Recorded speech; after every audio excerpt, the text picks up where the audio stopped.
Bismillahirrahmanirrahim. Assalamualaikum warahmatullahi wabarakatuh.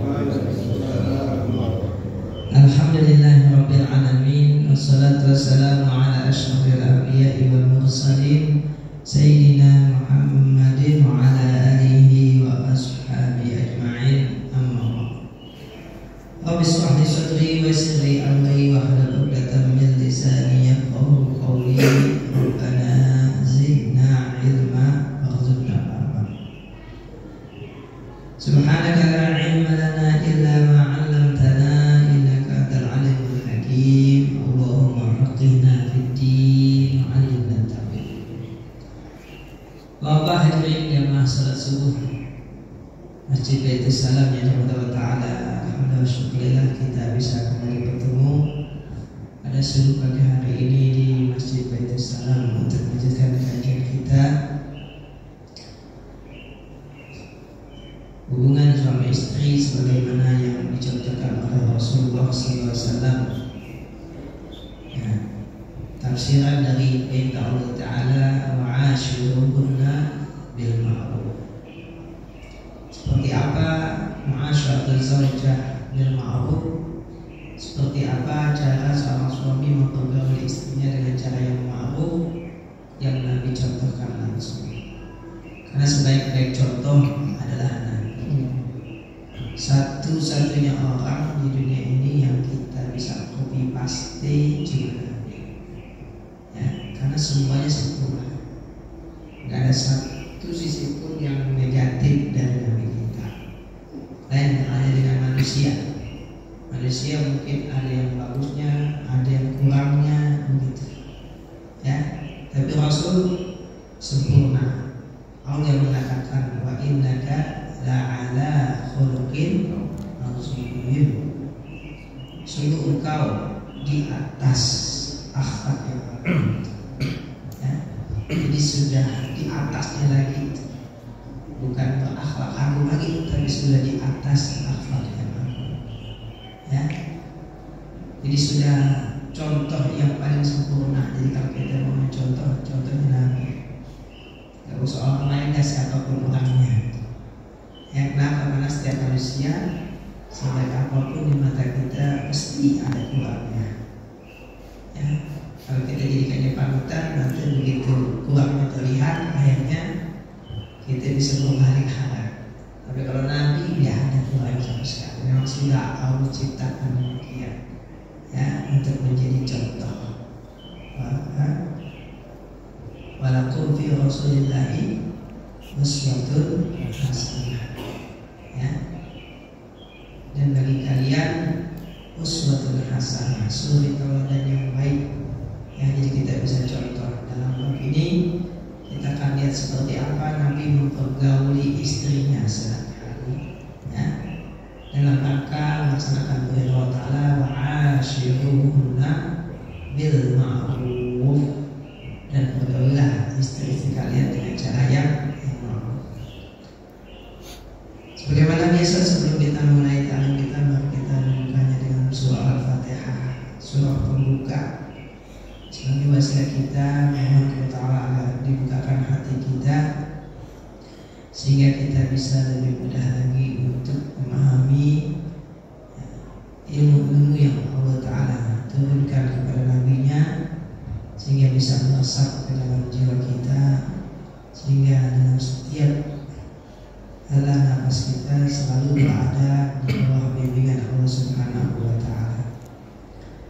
Ala hadin niyah wa ala kulli niyatin salihah wa hadratin Nabi. Al-Fatihah. A'udzu billahi minasyaitonir rajim. Bismillahirrahmanirrahim. Alhamdulillahi rabbil alamin arrahmanir rahim maliki yaumiddin. Iyyaka na'budu wa iyyaka nasta'in. Ihdinas siratal mustaqim. Shiratal ladzina an'amta 'alaihim ghairil maghdubi 'alaihim waladdallin. Yang terakhir kita, ya, yang lalu kita telah melihat di antara contohnya Rasul menegur seorang sahabat yang bernama Abu Darda, ya.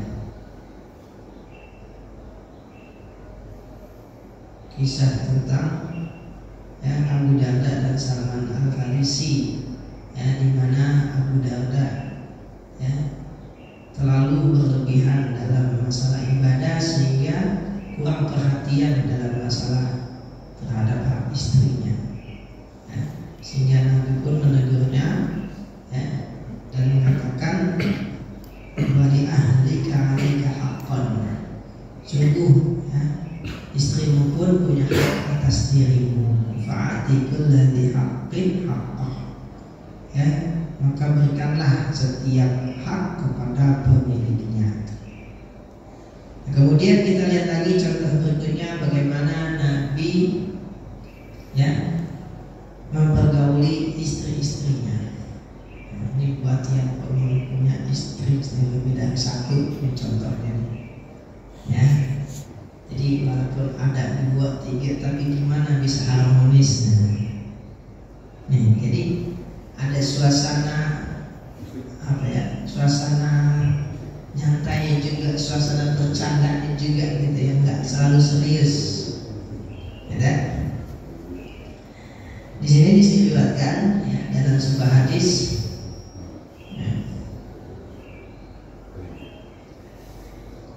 dalam kitab Al-Muntakhab, Kunzul Amal dan yang lainnya,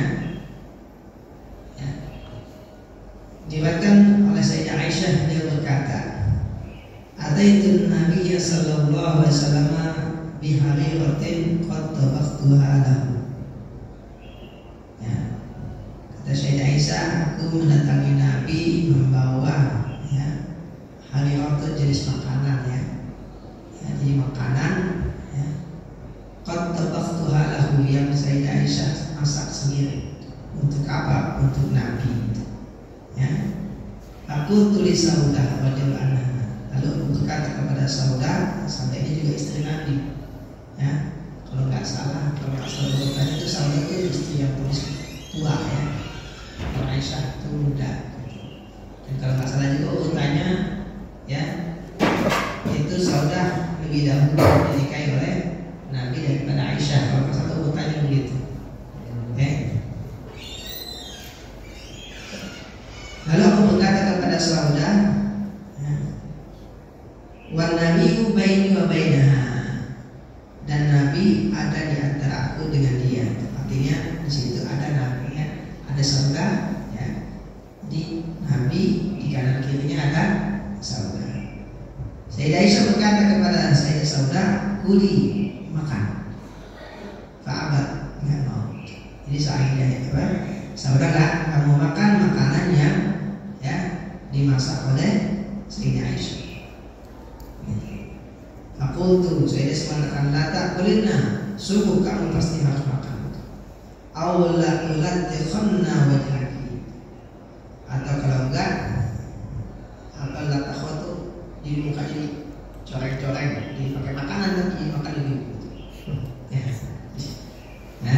Saudah nggak mau makan, kata Aisyah, kalau enggak saya coreng muka kamu dari makanan. Jadi makanannya mesti malah buat corengnya itu. Fa'abat, tetap nolak. Fawada'tu yadi fil harirah, kemudian letakkan tanganku di makanan tadi. Fatalaitu wajha, aku coreng mukanya Saudah pakai makanan. Fadhahikan Nabi ketawa malah bukan makan. Kan ketawa. Jadi Sayyidah Aisyah bilang Saudah makan, Saudah nggak mau. Kan kata saya, kalau mau saya coreng kamu. Dia ambil makanannya. Biasanya kalau makanan orang Arab itu agak kental-kental kayak kita cair kebanyakan kan, kayak selak asam gitu. Jadi kalau masakan dekat banget, mereka kalau kental Nah, karena bisa mungkin ada tomatnya, apa enggak gitu. Jadi kalau buat jarang makan bisa begitu. Fadhaikan Nabi. Fawada'a yadahu laha maqalaha. Lalu Nabi mengambil tangannya Saudah dan berkata kepadanya, irtafi wajha, balas. Disuruh balas. Kan? Mafi'atin fa khafada laha rukbatahu litastaqila minni. Nah lalu Nabi menunduk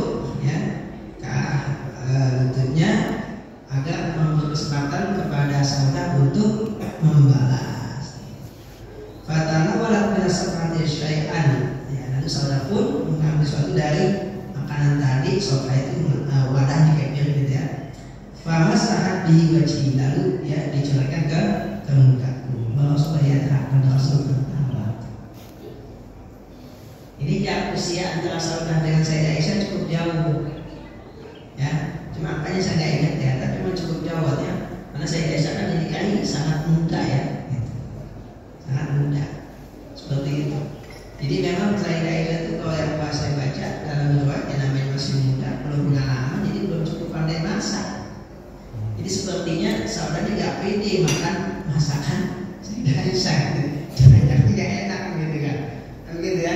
Suruh makan nggak mau deh. Sayyidah Aisyah kalau nggak mau, udah cuma tengok mukanya, gitu. Ya kan? Begitu. Nah, Nabi bukannya malah ketawa, ya kan malah ketawa. Suruh balas kan gitu. Itu kan secara kaidah ya boleh ya, selama dalam batasan aman ya, seperti itu. Nah ini contoh Nabi seperti apa beliau lakukan terhadap dua orang istrinya. Ya, jadi bercanda juga gitu, nggak serius terus. Ya, jadi nggak kesalahan kayak gini. Oh apa tuh enggak amal ternyata nih. Malah suruh balas. Mungkin emang bisa jadi mungkin masakannya mungkin kurang bagus apa, jadi Saudah nggak mau makan gitu. Mestinya kan makan ya, ditawarkan kan begitu kan. Ya, kan mestinya kan kita kalau ditawarkan makanan harus mau gitu, tapi jadi nggak serius terus gitu. Nggak serius terus gitu. Ya, jadi ada bercandanya juga seperti itu. Ya, maka ini dikatakan kita bisa melihat bagaimana akhlak Nabi yang memiliki lapang dada, gitu ya. Mudah abatul mar'ah wa mumazahatuha. Bagaimana Nabi bercanda ya dengan istrinya, ya.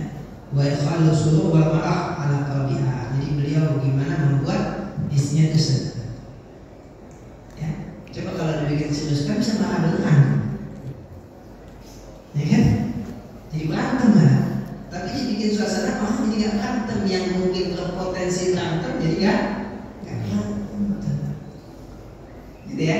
Jadi gimana jadi kesalahan itu yang berpotensi ribut kita bikin santai, jadi gak jadi berantem. Nah gitu ya.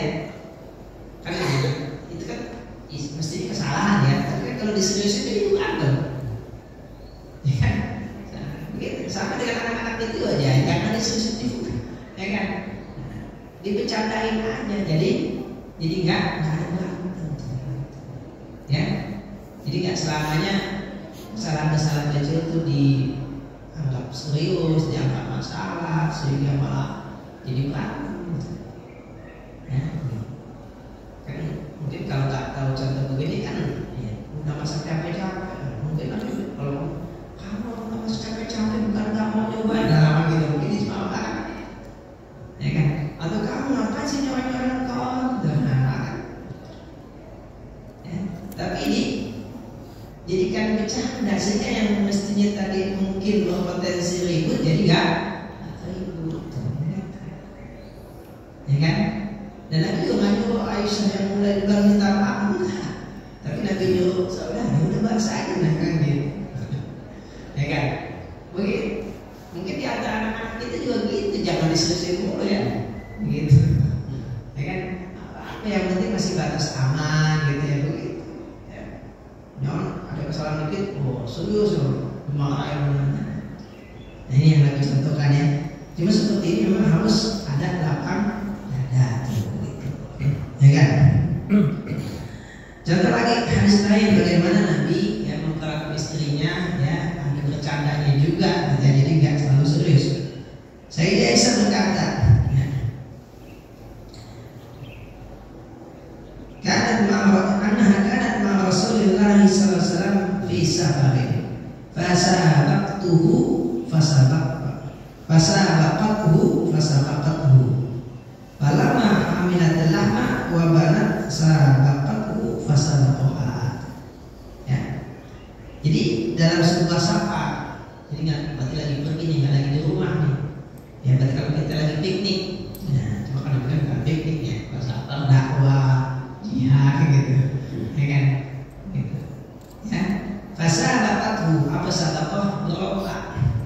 ya, berlomba balap lari. Fasabaqathu, Aisyah menang. Karena masih muda kan. Balap lari, Aisyah menang. Falamma hamilatil lahma wa badanat. Nah begitu Sayyidah Aisyah sudah tambah gemuk, berarti ini jauh waktunya. Ini waktu masih kurus, balap lari Sayyidah Aisyah menang. Nah begitu udah gak gemuk, sabaqatu fasabaqaha. Lomba lari adiknya Rasul yang menang. Ya, nah bapak lomba larinya seperti ini. Ya kan balap lari lagi pikir di Cibodas, ya lapangan jelas kan. Cibodas kan agam ya, cuma agak mirip juga kalau lari. Ya kan, cari tempat-tempat yang luas buat lari-lari, ambil balap lari. Kalau saya nggak bisa lari, nggak bisa contohin. Ya, balap lari, ayo kita balap lari, ya kan? Ya, kalaupun bisa menang itu bakal lah, jangan suka menang gitu, ya kan? Mungkin ada orang lagi jadi menang dulu kan, ya kan? Ya udah ngalah dikit lagi ada menang ada senang kan gitu, ya kan? Kalau kita kecil-kecilan gitu ya, nah, supaya dia merasa menang kita ngalah gitu. Jangan menang malah jadi malas untuk lain bapaknya gitu, kan begitu. Sama dengan istri, ya. Jadi sekali lah bikin ya kan healing kalau masalah sekarang ya. Healing lah, ada istri di rumah terus gitu kan, seperti itu. Healing lah, anak kayak, ya kan, jangan jalan sama temenmu nih, orang lagi itu kan temen doang, temenmu lebih dia kayak diajak. Touring.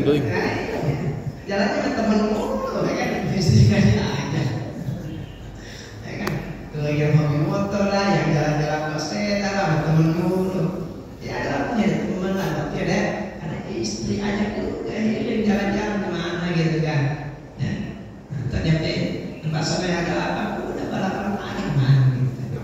Bagian seperti itu, ya.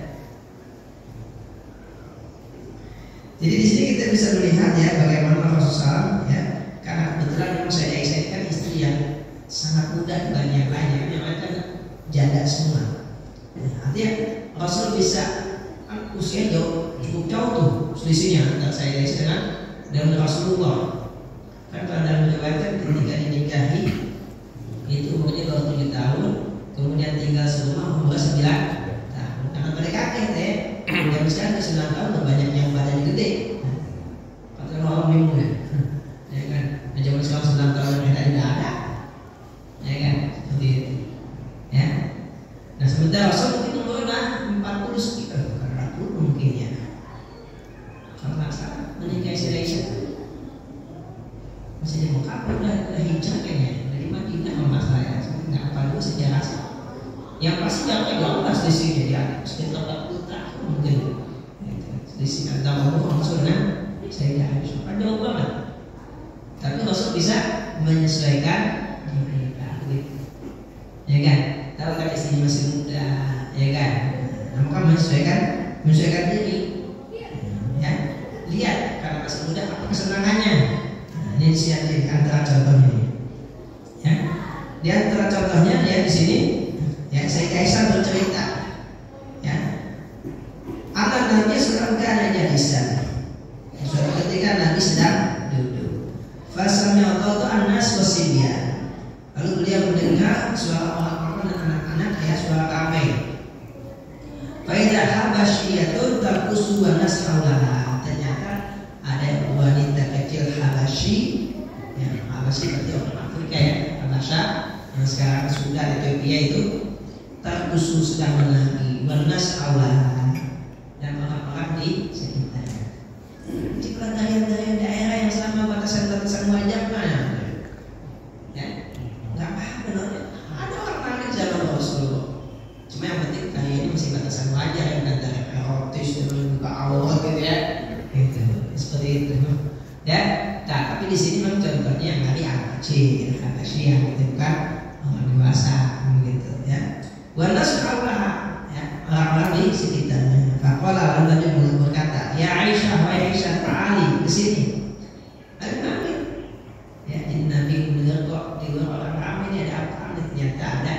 seorang gadis kecil lagi menari, ya kan? Nah, orang pada kira-kira di mana narinya coba? Berarti kan dekat dari rumah lagi kan? Kan lagi di rumahnya, ya kan? Nah, rumah Nabi sebelah mana? Nempel sama masjid, ya kan? Nempel sama masjid. Berarti di mana narinya? Di halaman masjid, ya kan? Di halaman masjid. Nah, ya, kecil nari orang pada ngeliatin. Kan orang juga ada anak kecil nari kan? Begitu. Sampai dari manggil Aisyah, sini, unzuri. Fawadatu khaddi ala mankibayhi. Ya, Sayyidah Aisyah menaruh pipinya di atas pundak Nabi. Ya, dia ngeliatin sambil ngeliatin anak-anak, ya, anak kecil tadi sedang menari. Faja'altu anzuma bainal mankibaini ila ra'sihi, dan aku melihat, ya, sambil meletakkan palaku, ya, di atas pundaknya. Jadi kadang di sini, gitu, pindah-pindah. Karena kealaman baik, kadang di sini seperti itu.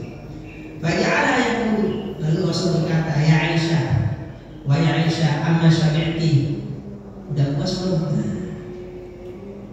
Nonton udah puas belum?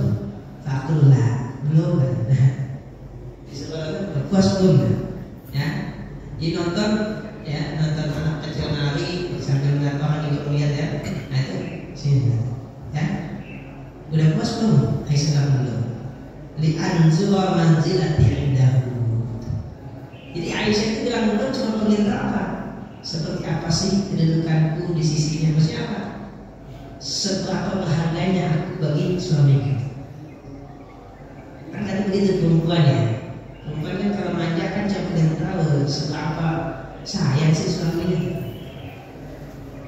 Ternyata Nabi sahabat menunggu ini, dibilang belum, ditungguin aja udah.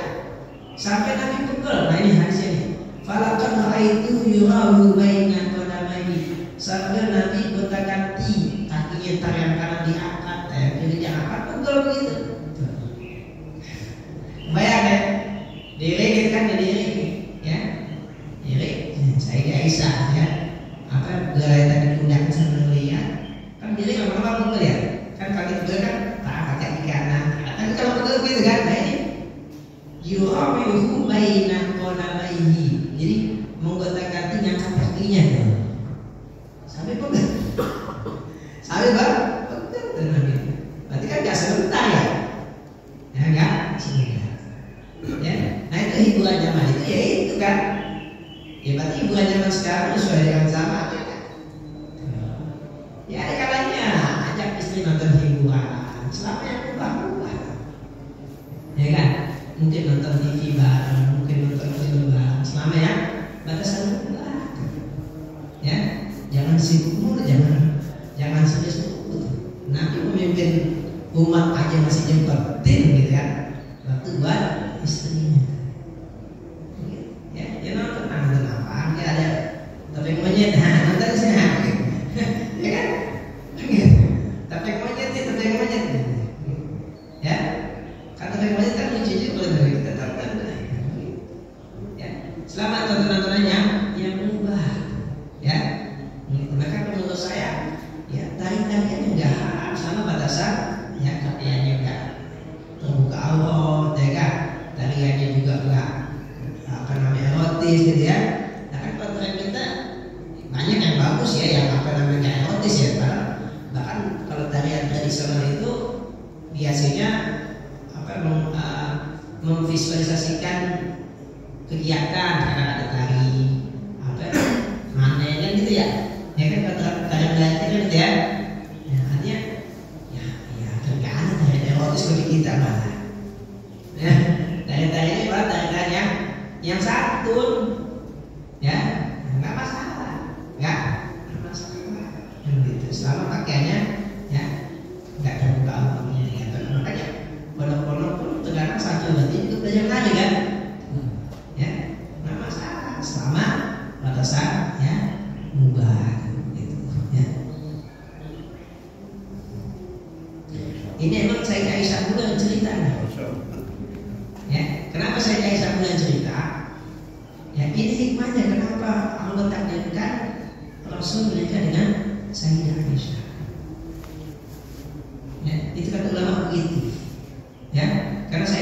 masih sangat relatif muda, ya kan? Jadi Rasul akan mentransfer ilmunya lebih mudah kepada Sayyidah Aisyah. Makanya di antara semua istri Nabi yang paling banyak membaca hadis di Sayyidah Aisyah. Itu hikmahnya, kata ulama, kenapa Allah mentakdirkan ya Rasul nikah dengan Sayyidah Aisyah. Kalau lain kan janda semua selain Sayyidah Aisyah semua janda semua, ya. Dan tentu pergaulan dengan gadis beda kan dengan yang sudah janda.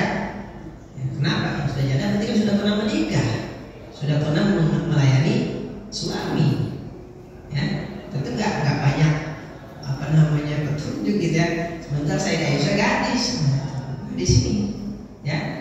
Makanya banyak kalau kisah keluarga Nabi itu yang paling banyak adalah Sayyidah Aisyah yang cerita. Begitu. Nah, ini contoh lain lagi, ya. Sayyidah Aisyah lagi bercerita, ya. Walaqad ra'aytu an-nabiy sallallahu alaihi wasallam yaqumu 'ala babi hujrati. Ini lewat kisahnya mungkin hampir sama, cuma hadisnya berbeda, ya.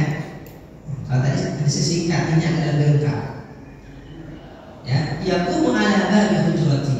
Beliau, ya, aku melihat Nabi sedang berdiri di depan pintu kamarku. Wal habasyatu yal'abuna bil hirabi fil masjid. Dan Habasyah, anak-anak kecil Habasyah tadi yal'abuna, ya, bermain bil hirabah, ya, main perang-perangan.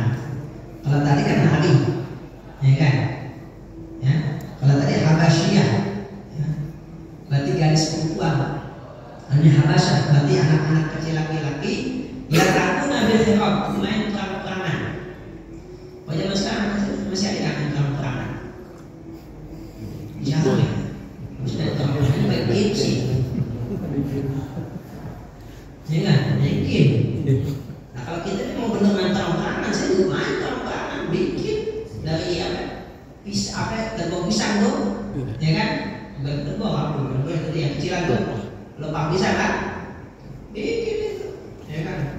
Yang bisa pakai karet tuh gitu, bikin. Mau beneran perang-perangan atau yang dari bambu kecil tuh, tiup gitu, ya kan? Yang kalau tembak beneran tuh, yang kalau pakai yang itu, nah lumayan sakit, ya kan? Sebenarnya itu bagus main perang-perangan ini, ya. Sekarang anak-anak nggak ada yang perang-perangan gitu, ngerti nggak? Nah itu ada penggol itu bahaya gitu. Ya kan? Itu bahaya, gratis aja. Kayaknya perlu kita hidupkan. Kenapa? Jadi anak itu ada ruh jihadnya. Ada ruh jihadnya kan? Kenapa? Ada ruh berani melawan ruh.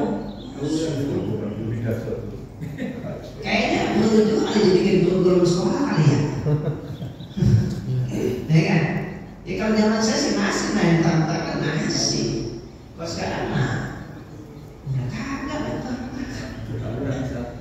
Tapi seperti yang saya perhatikan ya, itu naluri anak loh, naluri. Karena anak saya itu sering banget bikin alat-alat, bikin diri. Entah pesta-pestaan bikin panah-panahan dibikin. Cuma nggak ada teman mainnya, nggak ada lapangan buat mainnya. Gitu ya. Anak saya yang paling kecil tuh sering tuh dibikinnya sendiri kayak panah aja, alat-alatnya bikin aja. Ya pokoknya kita untuk pesta rencana, ya kan dibikin, kita perlu boneka, dibikin, ya kan dibikin, tadi bikin panahan, bikin aja kan. Ya si gajinya kan anak kecil kan, berarti kan malu ya. Nah, naluri hidup itu emang pasti akan ada musuh yang harus dihadapi, ada musuh yang harus ditaklukkan. Kalau saya kesimpulannya begitu. Jadi kalau anak kita nggak ada mental begini, wah hebat juga nih, berarti nggak ada musuh nih. Kalau ada musuh nih nggak berani melawan. Makanya kalau katanya gadget kan melompong-lompong kan gitu. Ya kan tidak ada jiwa jihadnya. Gitu ya. Nanti perlu juga kayaknya nih dihidupkan lagi di kurikulum seperti ini ya. Kalau anak saya tuh nggak pernah saya ajarin, memang disenang aja, dia bikin sendiri apa aja kan diambil aja. Ya ada bambu, ada apa, udah bikin aja sendiri. Makanya saya beli itu peralatan tuh buat main. Peralatan beneran tapi yang beliin peralatan rumah, saya beliin apa namanya gergaji, saya beliin apa namanya obeng, saya beliin alat-alat semua sampai bor saya beliin. Iya, begitu. Nah itu di sini disebutkan ya, yang aku ngambil fil masjid. Nah ini juga dia fil masjid nih.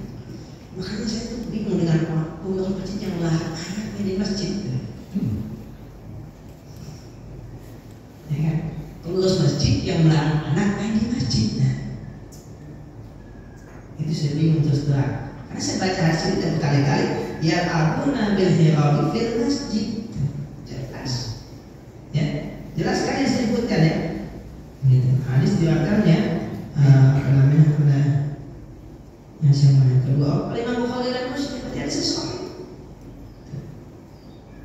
Jadi nggak perlulah kita melakukan di masjid, kecuali mengotori, nah itu kita ajarin, ya kan, misalkan kakinya bersihin dulu, ya kan, karena masjid kita karpet, gitu kan. Pada zaman Nabi kan memang masjidnya tanah, ya seperti itu ya. Tapi tetap kalau dia najis walaupun tanah kan, ada kisah yang Allah bikin cik pernah dengar kan? Nah itu seperti itu. Kalau najis nggak boleh ya, seperti itu. Makanya saya bingung terus terang dengan orang yang pengurus masjid yang melarang anak-anak kecil main di masjidnya. Wa Rasulullah yastuni biridaihi bi anzur ila laqihim baina udunihi wa atihi. Dan Rasulullah menutupiku. Jadi nggak terlalu terbuka, dia kan di depan pintu. Ya, Rasul menutupiku dengan sorbannya li'anzura ila nabim, agar aku bisa melihat anak-anak bermain baina udhunihi wa atikihi. Nah jadi Sayyidah Aisyah ya naruh pundaknya di naruh pala di pundak Nabi, baina uzun dan atik, dia naruh di sini ya, sambil melihat anak-anak main. Tsumma yaqumu min ati, kemudian beliau berdiri untuk aku, hatta aku ana allati ansur, sampai aku yang pergi. Ya, jadi nyerupin yang pada saya tadi, ya udah tunggu sampai dia puas kan, sampai dia puas. Ya, jadi kalau anak kecil tahu puas, jangan kita suruh pergi main, sampai dia puas kan. Ya, kan ada hal lain kan pernah dengar ya, Rasul ketika sujud lama banget, ya, ternyata cucunya lagi ada di atas pundaknya kan begitu, sakit turun sendiri. Begitu. Jadi kalau anak kecil main memang biar sampai puas. Paling kalau kita mau kasih disiplin, ya kasih batas waktu, bukan lagi main suruh berhenti. Nah, ya udah 5 menit lagi ya, kan gitu. Ya kan? Jangan lagi anak main suruh berhenti, jangan. Gitu ya. Tapi kasih batas waktu, jangan. Ya udah main, sekarang pulang ya. Nah, gitu. Ya kan? Nanti dia pulang terus. Ya, kenapa? Sekarang pulang, akan mandi, terus maghrib begitu. Ya, tapi jangan lagi enak-enak main suruh pulang. Karena kan memang kebutuhan main. Nah, saya Aisyah kan memang katanya masih belia ya. Jadi memang masih pantas buat tontonan begitu. Makanya tidak ada kisah dari istri yang lain ya seperti ini. Ya. Fakulu kalau aja lihat hadis sini hadis sini adalah ini kata Sayyidah Aisyah. Ya, maka perhatikanlah, taksirkan ya. Berapa besar kebutuhan seorang yang masih yang masih belia, ya, yang masih butuh hiburan, ya. Jadi seperti itu ya. Kalau misalkan yang muda usianya cukup banyak tapi nikah lagi dengan masih gadis muda, ya sesuaikan begitu lah. Ya masih banyak hiburan ya. Hiburan sekarang sesuaikan dengan hiburan zaman sekarang. Ya seperti itu. Bikin awet muda. Betul, benar. Betul itu. Ya kan, nikah dengan yang masih muda bikin anak muda, benar itu. Ya kan, karena muda itu kan bukan umur ya, bukan cuma angka kan itu. Umur cuma angka kan. Ya kan, muda itu kan jiwanya, termasuk jasad juga jangan jiwanya semua. Kalau jiwanya orang jasad kakak.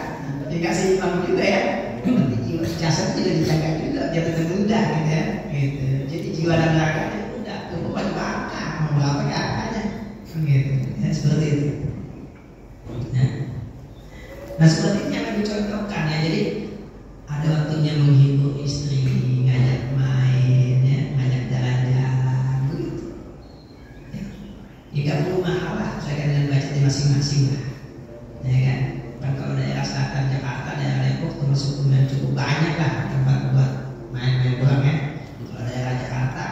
Jakarta Selatan ya apa namanya taman-taman gratis punya pemerintah ya juga gitu ya. Kecuali di Mampang nggak sama sekali. Habis dananya bertomunan semua. Anak-anak terpaksa main di jalanan. Habis di lapangan. Mau main di halaman masjid JKM-nya marahin. Bingung kemana mana kan? Main di jalanan banyak kendaraan, ya gitu. Main jalanan masjid nggak dikasih main JKM-nya. Kasihan kan? Ujungnya main HP dah. Ya kan?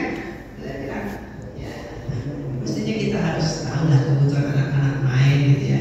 Ya kotor-kotor dikit nggak apa-apa, paling tinggal ngepel aja.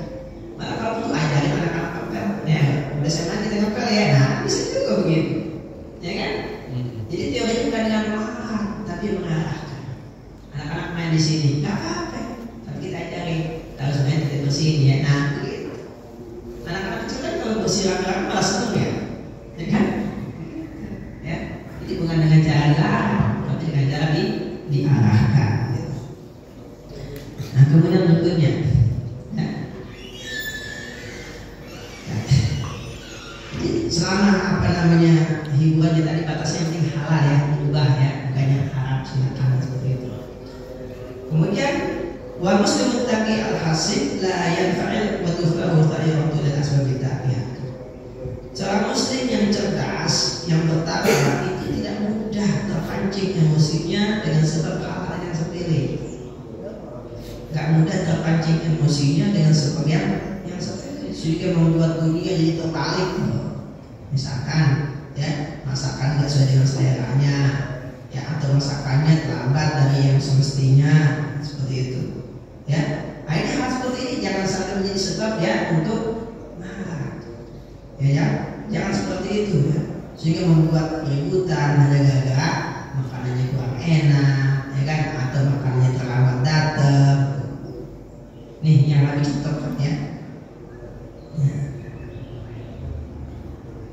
Dalam sebuah hadis ya, diriwayatkan oleh Imam Bukhari dan Muslim ya, dikatakan bahwasanya Nabi ma'aba ta'aman qattu in ishtahahu akalahu wa in karihahu tarakahu. Nabi tidak pernah mencela makanan, tidak pernah mencela makanan sama sekali. In ishtahahu, kalau Nabi suka akalahu makan. Wa in karihahu tarakahu, kalau Nabi tidak suka tidak, udah gitu aja. Gak komentar makanan gak enak enggak. Disuka enak dimakan, ya kan? Tidak suka, udah gak makan gitu aja. Jadi orang pun tahu kalau Nabi nggak makan berarti nggak enak, udah gitu aja. Nggak usah bilang ini nggak enak, nggak usah. Gitu ya. Ya. Jadi kalau nggak enak wajar ya, namanya tekanan lidah nggak cocok kan wajar ya, manusiawi gitu. Tapi nggak perlu bilang nggak enak gitu. Ya nggak perlu bilang nggak enak gitu. Ya nggak kasih, nggak jadi makan gitu aja. Ya kan? Jadi nanti orang pun tahu, oh Nabi nggak makan berarti nggak enak, gitu. Oh Nabi makan berarti enak, gitu. Begitu aja. Ma'aba ta'aman qattunan, dan pernah mencela makanan sama sekali.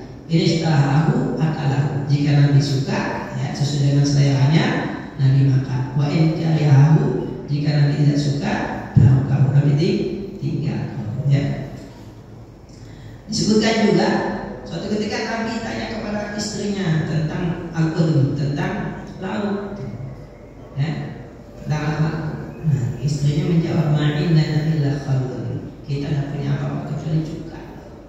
Kan kalau makanan Nabi kan roti ya, bukan nasi ya. Roti kan gandum dibikin roti, ya kan? Ya roti, lauknya apa nih kan gitu, ya. Nah, nggak ada lauk, yang ada cuma cuka. Berarti makan roti cocoknya cuka. Ya kan, roti cocoknya cuka atau begitu. Tapi apa yang dilakukan pada abihi, ya udah bawa sini. Fajar ada lalu Nabi makan dan berkata, nikmal qurbi al-khalu. Ya kan, idam yang paling enak itu cuka. Ya. Tapi kalau cuka kalau nggak asam emang enak. Nah, coba hasilnya punya cuka. Gak enak kan kita pakai garam kan? Ya. Nikmat qurbi khalu. Jadi nikmat itu sebaik-baik. Ya, sebaik-baik tidak lauk itu khalu. Jadi apa aja yang dipuji udah. Ya kalau ada kecap, wah enak kan makan nasi kecap, nah begitu udah. Ya kan, puji aja, kan ada puji aja udah. Ya itu wah enak kan makan itu udah begitu. Ya, pokoknya apa aja yang sedang sama istri enak begitu kan. Apanya enak, gitu ya. Jangan pernah mencela. Kamu cuma ada sepasang, oh enak sepasang, ya aku kan, ya kan, enak aja gitu. Ya jangan pakai protes. Walaupun bapak udah kasih duit dia misalkan, lah kan sudah kasih duit, kok ada masalah? Nah nggak perlu juga, nggak perlu ya. Kan semua sudah kasih duit, mana makanan? Nah nggak perlu. Ya mungkin dia lagi nggak sempat masak, ya kan?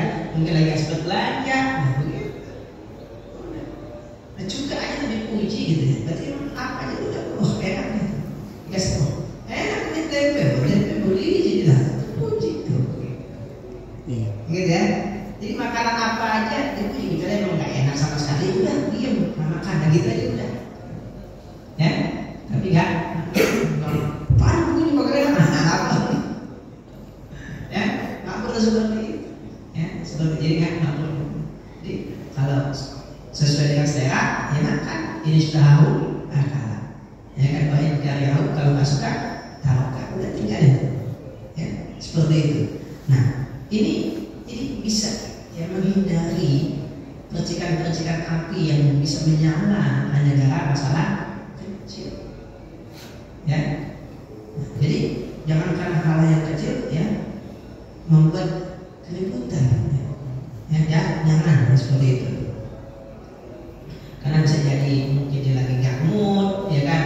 Nah, seperti itu, atau mungkin dia lagi memang nggak sempat masak, ya, jangan sampai ya kita menyakiti dia, ya. Nah, masih di sini katakan ya, waqad takunu hunaka asbabun qahiratun al-khamatiz zawja miskinan ala huquq fi misli hadat takdir. Mungkin ada sebab-sebab ya yang menyebabkan istri ini ya melakukan hal kesalahan kecil ini. Ya, dan jangan sampai suami marah sebelum tahu sebabnya. Ya, misalkan, kok nggak ada makanan? Oh ternyata udah habis. Masak apa? Udah habis. Kan begitu. Ya, jadi jangan langsung marah. Seperti itu. Nah itulah di antara contoh bagaimana Nabi mempergauli istri. Ini saya baca begini ulang-ulang ya, saya renungi, saya berusaha amalin dikit-dikit. Ya, saya bilang coba saya tahu dari dulu ya sejak awal nikah. Waduh, ya, ini hasilnya kayak gini nih ya. Oh, ini kalau kita amalin ya, damai hidup di rumah. Ya, jadi nggak hal yang sepele itu bikin masalah, gitu. Ya. Baik, mungkin kita cukupkan dulu ya. Insya Allah kita lanjutkan lagi, masih banyak hadis-hadis Nabi ya yang bisa jadi contoh kita, contoh buat kita bagaimana kita sebagai suami mempergauli istri. Ya, ada pun istri, ada lagi kita nanti buat ibu pengajiannya nanti itu, ya kan? Ada kalau lihat di apa namanya iklannya itu banyak banget pendukungnya. Tapi gak ada datang cuma itu doang. Nah, saya baca dia, ya kan, ada kaum ibunya, ada juga apa kan yang kirim dia. Mana orang saya bilang, agak ada. Ada apa? Ada tujuh. Ya kan? Jangan didukung oleh begitu kan. Mana saya bilang, tulisannya doang. Nomor satu yang ada, yang lain mana saya bilang agak ada. Ada juga nomor satu. Ya kan? Sebutin ya, acara ini didukung oleh masih kamu ibunya ada itu, ya kan? Harus tahu kamu ibunya. Ada tertulis di situ tuh, ya kan? Saya bilang pas saya lihat, ini cuma yang nomor satu doang nih. Yang mahal doang, saya bilang. Hilangin. Ya kan? Ya mudah-mudahan ya, bisa. Hoax itu hoax. Jadi larang ya. Iya makanya saya bilang banyak juga penduduk ini saya bilang. Tapi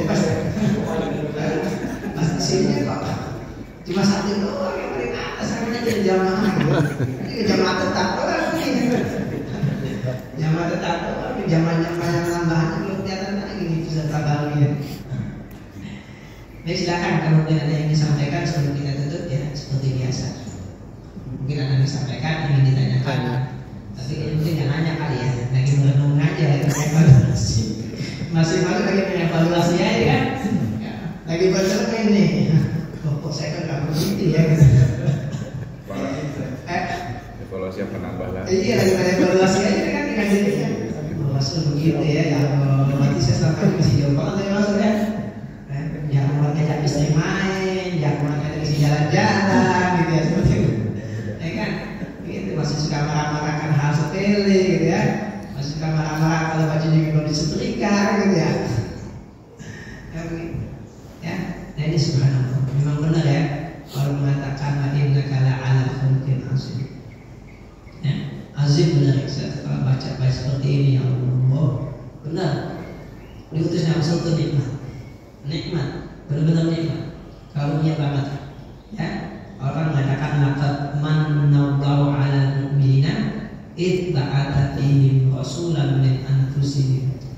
Sungguh Allah telah mengkaruniakan kalian dengan mengutus seorang rasul dari kalangan kalian. Mana karunia?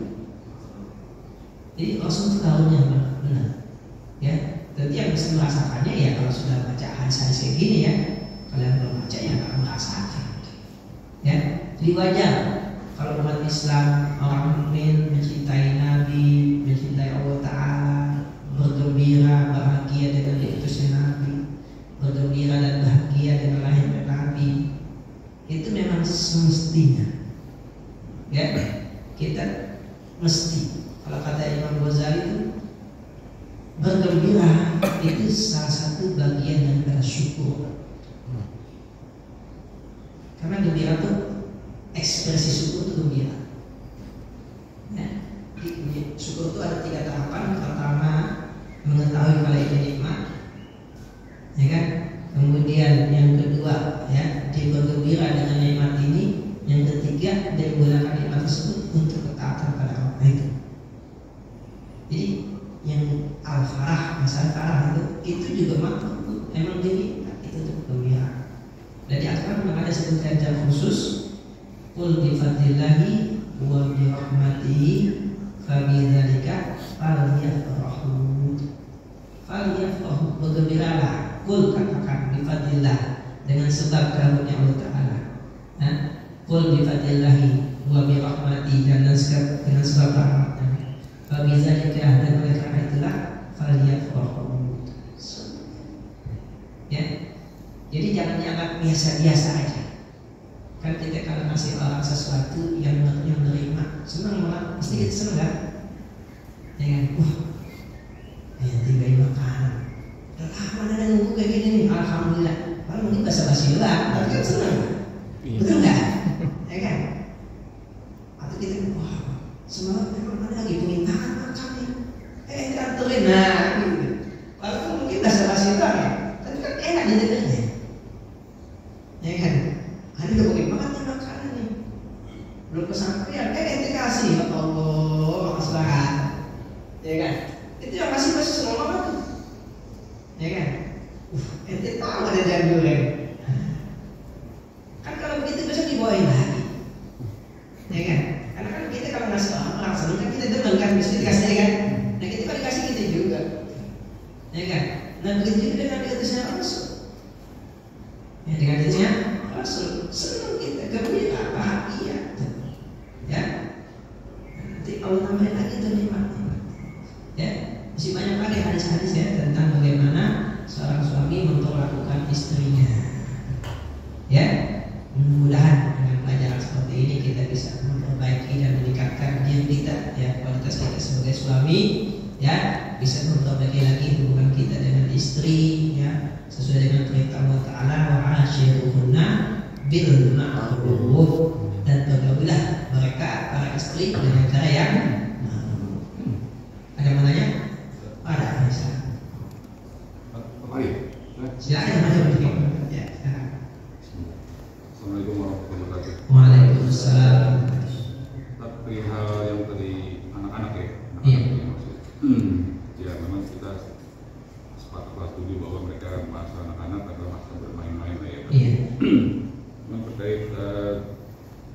di masjid misalnya kan ketika sudah masuk waktu sholat maghrib atau isya gitu ya.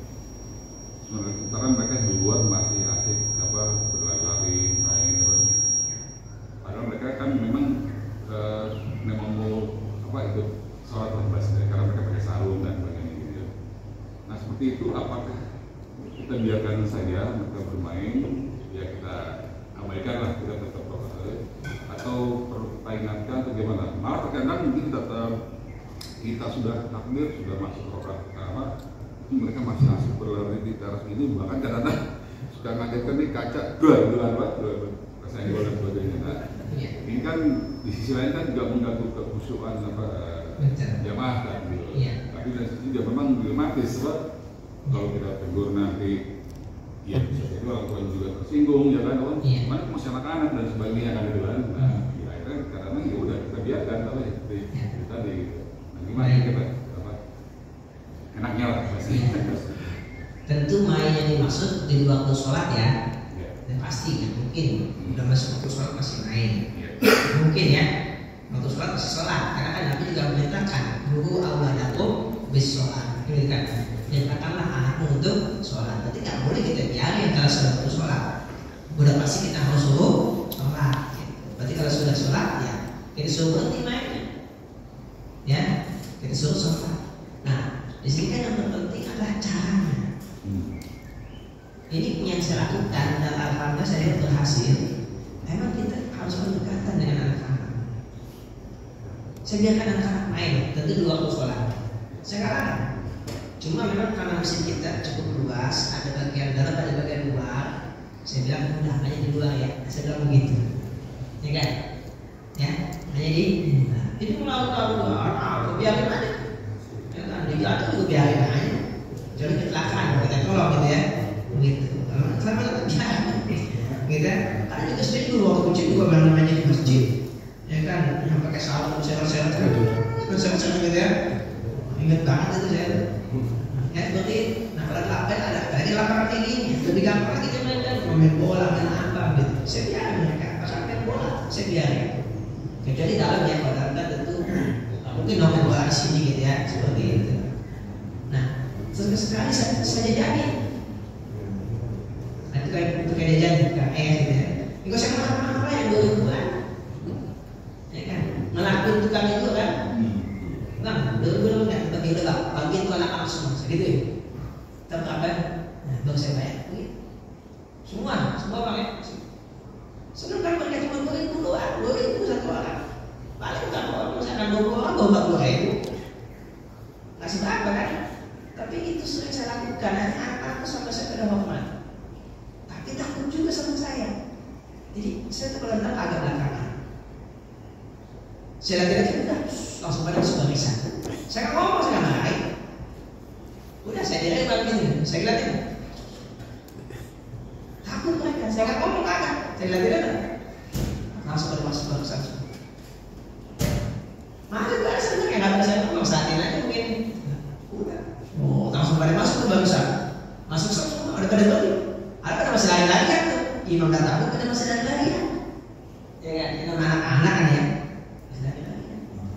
Ya kan, udah saya masuknya kan udah sebelah kanan sebenarnya. Ya, imam udah sholat, saya nggak sholat, nungguin sampai anak rapi.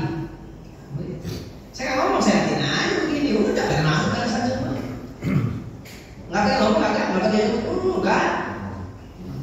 Lu yang buka enggak, gitu. Ya kan, cuma karena kita ambil hatinya.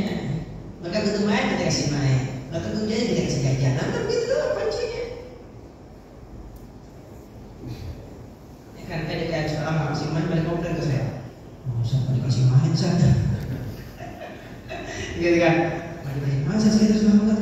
Kemarin lagi main tidak pegang. Kalau dia kabur gitu. Ya kan? Cuma saya nggak suruh lawan orang ya. Cuma jangan bisa kabur sih gitu nanya. Saya kabur tuh lewat tetangga.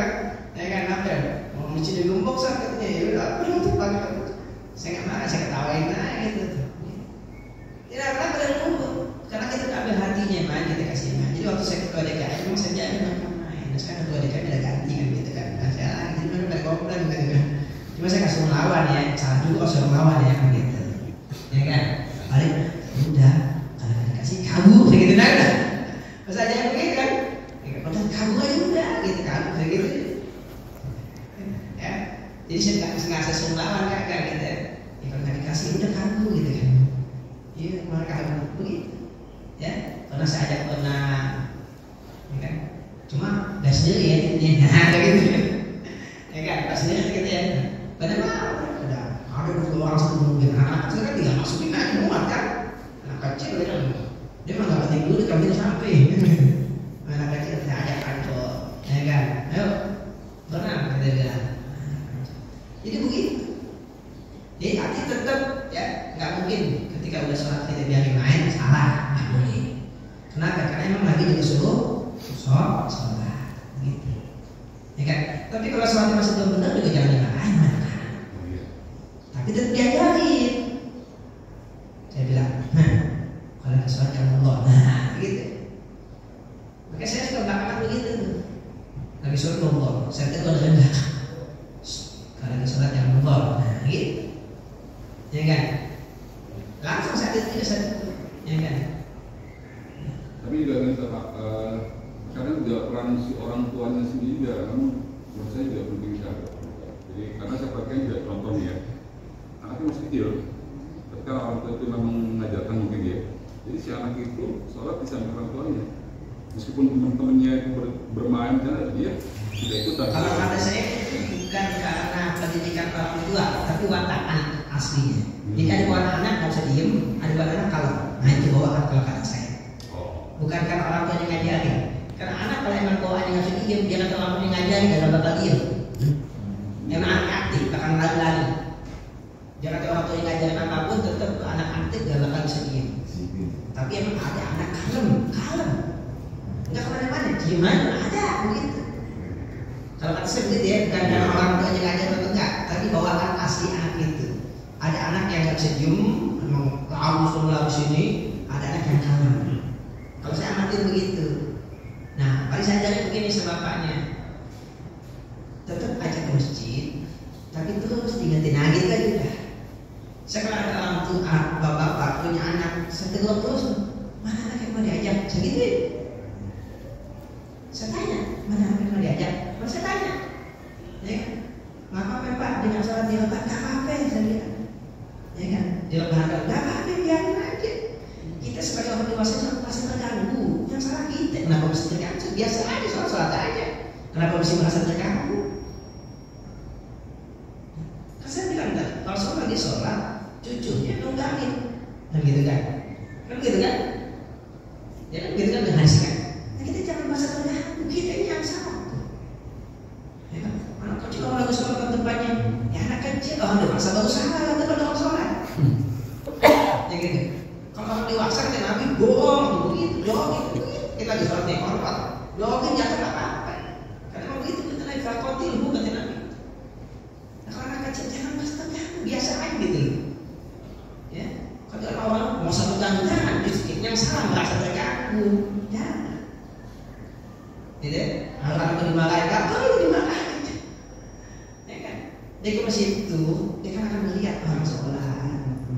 Nanti lama-lama dia bisa sendiri sholat kita ngajarin dengan sebab kita ajak ke masjid. Iya, seperti begitu anak-anak kita sendiri aja karena ada di masjid. Anak saya alhamdulillah ke masjid nggak pakai disuruh, nggak pakai disuruh lagi ke masjid, lari ke masjid. Dan saya perhatikan ada anak kecil yang ke masjid gak senang. Semua anak kecil ke masjid pasti senang banget kalau ke masjid. Senang banget dah. Benar. Paling nanti kita akhir. Entah kalau udah salam baru boleh lari-larian ya, tapi harus langsung ngomong. Nah gitu ya. Jangan di sini. Ya. Jadi anak itu bukan dilarang, tapi diarahkan. Emang sifatnya suka lari, jangan dilarang. Jangan lari. Malah suka lari. Gitu. Lari, begitu ya. Senang udah suka lari. Yang lain jangan lari, saya suka lari. Nah, orang kemana kan? Lari senang, jatuh biarin aja. Benjol dikit itu juga sembuh, benjol dikit doang. Pasti itu begitu prinsipnya. Biarin aja, kecil dikit nggak apa-apa. Benar obatinnya. Anak kecil masih siap pertumbuhan, itu juga hilang mukanya. Susu koleksinya apa? Hilang dan ada bekasnya. Ya kan? Ya Nah usia pertumbuhan apa yang mau dikhawatirin sih? Kakinya patah aja gampang nyambung, kalau dewasa ada tua kaki patah repot, ya kan? Jadi jangan banyak khawatir. Kalau saya begitu prinsipnya, saya suruh lagi, tapi suka semai yang saya sini, nah gitu Pak. Ya, jadi kita akan kalau menurut saya itu begitu. Jadi anak tetap ajak ke masjid. Ya, cuma memang anak-anak segini, saya mungkin pantasnya ke masjid itu 7 tahun kali ya. Karena kan juga 7 tahun kan kayaknya masih belum ngerti, kan gitu ya. Bisa juga saya bilang nggak apa-apa. Tapi kalau misalkan sebelumnya kita ajak sebagai pengenalan bagus. Tapi kalau dia masih belum bisa diarahkan, ya nanti ngajaknya sesekali saya gitu, nggak tiap waktu gitu ya. Sesekali nggak tiap waktu saya bilang gitu. Ya kan kalau masih belum bisa diarahkan nih, ya kan. Sekarang masih lalu ya orang lagi sholat, nah berarti nggak setiap waktu tuh kita bilang, ya kan. Nanti kita ingat tidak, kan ayah ada bilang kalau ikut ayah lagi sholat jangan lari ya. Nah kalau kamu lari-lari, ayah ngajak lagi. Nah kan bisa begitu. Berarti kan sebelum jalan sepakat dulu ya. Ingat ya kalau lagi sholat nggak lari-lari, diam sini ya. Mungkin sekali dong, mungkin langsung paham aja dong. Masa seperti hebat banget, orang dewasa, ya kan? Anak kecil, ya kan belum biasa. Berarti kalau belum disiplin, tak bisa kita ajak lagi, nah, begitu. Ya kan? Tapi kita ajak lagi sampai dia bisa disiplin, nah begitu. Tapi kalau emang ada juga yang kalau mana-mana diam aja di situ, diam. Kalem banget. Nah, tapi kan anak kecil umumnya nggak kalem ya kan? Ya, namanya anak aktif. Ya, jadi kesimpulannya gitu ya. Tetap kalau waktu sholat udah pasti harus kita suruh sholat. Dan jangan dibiarin ya. Mesti ada jatah kita yang peduli. Jangan sih banyak cuek. Ya udah sholat ini anak kecil lagi jangan salah juga nggak boleh. Nggak apa-apa kita terlambat. Ya, jangan kalau kita terlambat kita masuk sholat. Anak-anak pada nggak sholat salah juga nggak boleh itu. Itu nggak ada amal ma'ruf nahi munkarnya namanya. Ya, kita harus peduli.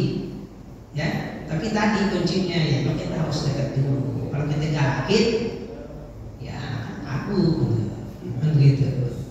Lebih melejit ya kan. Atau sholat, aku sono mah aja suka kan begitu. Ya, jadi memang perlu pendekatan. Tapi tetap ya, kalau kita suruh sholat jangan kita biarkan nggak sholat. Benar dijawab ya? Ya. Assalamualaikum warahmatullahi wabarakatuh. Waalaikumsalam. Saya mau nanya tadi ada bicara Aisyah tadi. Rasulullah SAW itu menikahi Aisyah pada usia 7 tahun. Iya. Saya ingin tanya karena saya membaca kedua riwayat haji orang orientalis ya. Apakah pada usia 7 tahun itu Aisyah sudah akil balik sudah kalau kita bilang haid ya? Atau gimana Ustaz? Karena kan saya tahu Rasulullah itu setelah menikah dalam satu rumah sama Aisyah ya. Setelah beberapa tahun kemudian baru kita satu rumah. Jadi pertanyaan saya itu apakah pada saat Rasulullah menikahi Aisyah itu saya sudah akil balik atau sudah haid? Baik, pertama saya nggak bisa jawab apa sudah akibat itu belum.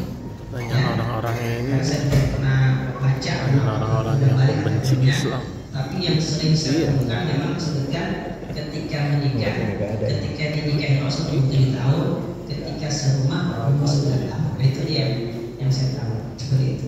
Ya, apakah udah balik atau belum? Ya, nah, itu saya belum pernah tahu ya. Apa ada penjelasan seperti itu enggak?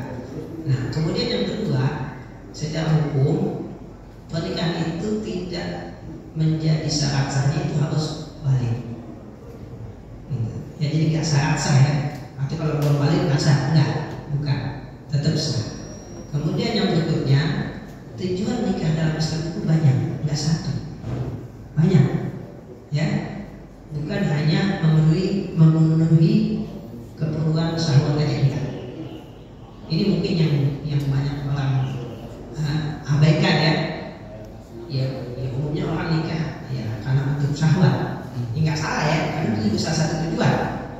Salah satu tujuan ya. Salah satu tujuan memang untuk memenuhi syahwat secara halal. Gitu.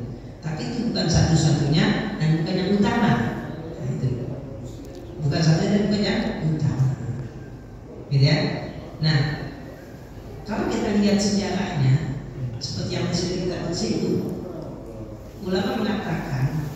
yang paling besar Rasul menikah dengan Sayyidah Aisyah yang masih kecil adalah karena ingin mentransfer ilmu. Nah, ini kan nggak mungkin hubungan dekat kalau tidak halal. Nggak mungkin kan? Kan dalam rumah tangga juga pasti banyak ilmu, ya kan? Rasul kan 24 jam itu kalau bahasa kita itu direkam, disorot. Apapun yang Rasul lakukan itu pasti akan diriwayatkan. Apapun, sampai cara buang hajatnya pun diceritakan, kan begitu kan? Sampai Rasul mandi sampai selimut diceritakan, kan begitu ya? Ya, Rasul tidur satu selimut tidak selimut diceritakan, begitu. Ya, artinya Rasul itu 24 jam itu direkam oleh sahabat semua. Nah kan kalau dalam rumah yang melakukan siapa? Nggak mungkin kan orang tua, pasti orang dalam kan, siapa? Istrinya, gitu ya? Istrinya gitu.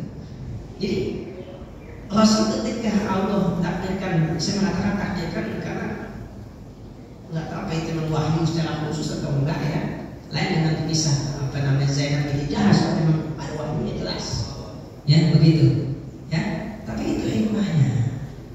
Dan kayaknya nggak mungkin, mohon maaf ya, kalau hubungan seks itu kan alami, ya kebutuhan normal. Nah, kalau memang saya dari saja fisik lumayan, kayaknya nggak mungkin juga Rasul lakukan. Nggak mungkin, ya kan? Nggak mungkin. Rasul itu orang yang paling kuat menahan sahabatnya, begitu, ya kan? Makanya dalam fikih tentang yang membatalkan puasa, ya, itu kan kalau mencium istri saat puasa, itu kenapa Rasul ya karena umumnya manusia kan nggak bisa nahan syahwat, tapi Rasul kenapa mencium istrinya saat puasa? Ya karena Rasul bisa nahan syahwat, begitu. Itu gue ini ya, bukan Rasul nggak punya syahwat, cuma bisa mengontrolnya, nah gitu. Kalau punya kita kan nggak bisa mengontrol. Robot. Ya kan? Ini robot. Ya kan, jujur aja kan begitu ya. Ya udah halal, pasti bisa ngontrol kan begitu ya. Ya kan begitu. Sekali. Nah, tapi kan Rasul itu kan walaupun beliau punya syahwat tapi bisa mengontrolnya. Kayaknya nggak mungkin, mustahil kan. Rasul sudah melakukan hubungan seks dengan Sayyidah Aisyah kalau secara fisiknya belum siap. Jadi cuma sunnah doang. Buat apa itu tadi? Buat dididik oleh Rasulullah. Karena banyak ilmu yang akan ditransfer, gitu ya. Nah itu hikmahnya seperti itu, ya. Jadi kayaknya saya juga, ya walaupun Rasul menikah Sayyidah Aisyah masih anak-anak, ya nggak mungkin lah, mustahil gitu. Semua orang mustahil banget dah. Nggak mungkin, ya. Nggak mungkin seperti itu. Bukan Rasul nggak punya, ya bu, punya sahabat. Cuma beliau sangat kuat untuk mengontrolnya. Kalau umumnya manusia kan enggak. Ya contoh sederhana deh. Kan Rasul kan enggak bisa marah. Maaf, bisa mengontrol marahnya. Tahu kapan marah, tahu di. Nah kalau kita kan gampang marah. Nah itu kan salah satu contoh Rasul bisa mengontrol emosinya kan, mengontrol syahwatnya. Itu bedanya kita dengan Rasul. Ya, jadi sekalipun beliau menikahi Sayyidah Aisyah masih sangat belia, kayaknya nggak mungkin beliau melakukan hubungan badan dengan Sayyidah Aisyah kalau memang kondisi belum memungkinkan. Tapi itu tadi ya, agar halal. Ya, kayak misalkan saya contohkan lagi yang lain, misalkan orang sudah usia lanjut, istri sudah meninggal, kalau kebutuhan seks mungkin udah nggak ada, oke? Tapi dibutuh orang yang merawatnya. Karena kalau buat istrinya kan terbatas, maka dinikahilah.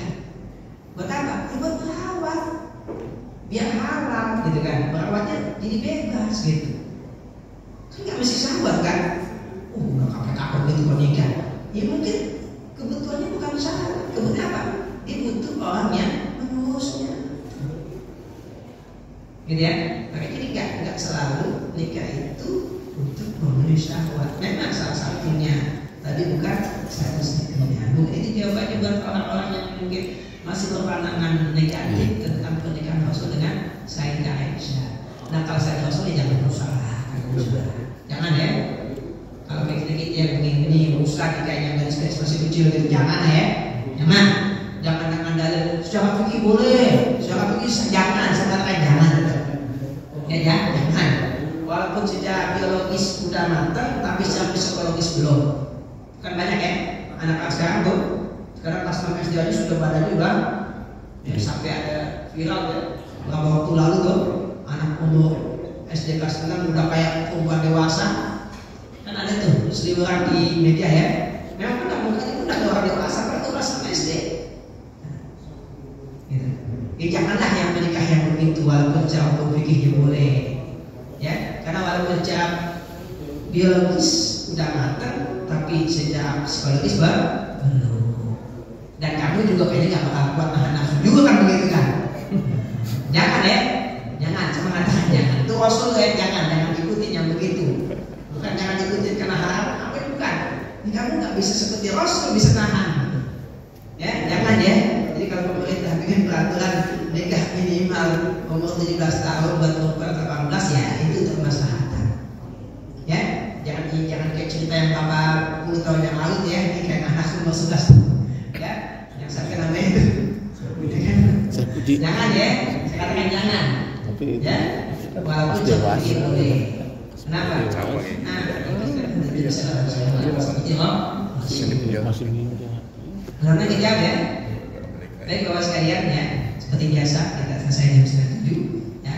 Kita cukupkan pengajian kita pada pagi hari sampai di sini. Mudah-mudahan apa yang kita pelajari ya bisa menambah ilmu buat kita, dan tentu kita minta kepada Allah taufik dan hidayahnya bisa mengamalkan ilmu ini ya, karena kalau kita amalkan pasti kebaikannya akan kembali kepada kita.